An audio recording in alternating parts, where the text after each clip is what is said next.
یہ واقعہ ایک لڑکی کا ہے جو امیر گھرانے کی لڑکی تھی، اور اس لڑکی کا اپنا بیان یہ ہے کہ میرا گھر چونکہ امیر تھا اور میں بہت ہی ایڈوانس لڑکی تھی، اور کوئی مذہبی تھے تو مسلمان، لیکن کوئی مذہبی طور طریقے ہمارے گھر میں یا فیملی میں نہیں تھے، اور مجھ پہ بھی یہی تھا کہ میں ماڈرن بن کے اور فیشنیبل بن کر اور اس طرح بن کے میں رہوں اور جیوں۔ میری گیدرنگ بھی اسی طرح کی تھی۔ وہ لڑکی کہتی ہے اچانک میری طبیعت خراب ہو گئی، میں ہاسپٹل چلی گئی اور میں نے وہاں اپنا بلڈ ٹیسٹ کروایا۔ جب بلڈ ٹیسٹ کروایا تو پھر میں رپورٹ لینے جب گئی تو ڈاکٹر سے میں نے جب پوچھا تو ڈاکٹر نے میرے پاؤں تلے زمین نکال دی کہ کہا کہ تمہیں تو فلاں فلاں بیماری ہے۔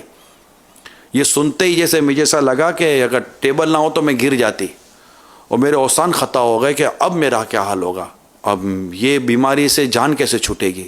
اس حالت میں اس کو اپنے رب کی بھرپور یاد آئی، بہت روئی، اپنے رب سے بہت معافی مانگی، خوب استغفار کیے، اور اپنے آپ سے گویا کہنے لگی کہ آج کے بعد میں اپنے رب کی نافرمانی نہیں کروں گی۔ اب جو اس کو یہ تھا کہ بعد بلیک وارنٹ ایشو ہو گیا کہ اب جو ہونا ہے میرے ساتھ ہونا ہے، اب میری بقیت عمری زندگی جتنی سانسیں میں اپنے رب کی عبادت میں گزاروں گی۔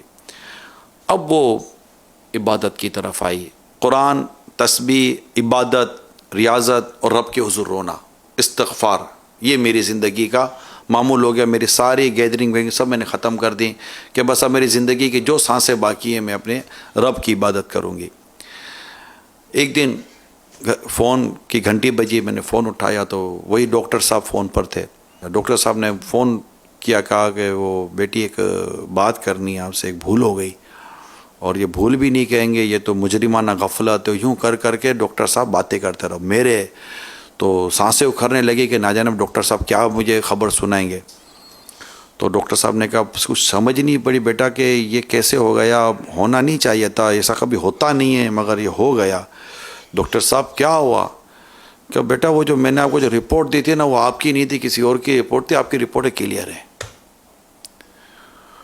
وہ ہے نا آ گئی جہاں تنے بے جاں میں یہاں نہ کیا ہے، یعنی بالکل لڑکی کہنے لگی کہ جیسے کہ مجھے ایسا لگا میں بادلوں میں اڑ گئی ہوں، میری وہ خوشی کی تو میری انتہا نہ رہی، میرا ڈپریشن وہ سب ختم ہو گیا۔ اور میں نے پھر فون بند ہوا تو میں نے اپنے آپ سے نیت کی کہ اس غلط خبر کی وجہ سے جو صحیح راستہ مجھے ملا، تو آج خبر جب درست مجھے ملی ہے تو میں اس صحیح راستے کو کبھی نہیں چھوڑوں گی، اور میں زندگی بھر اسی راستے پر چلتی رہوں گی۔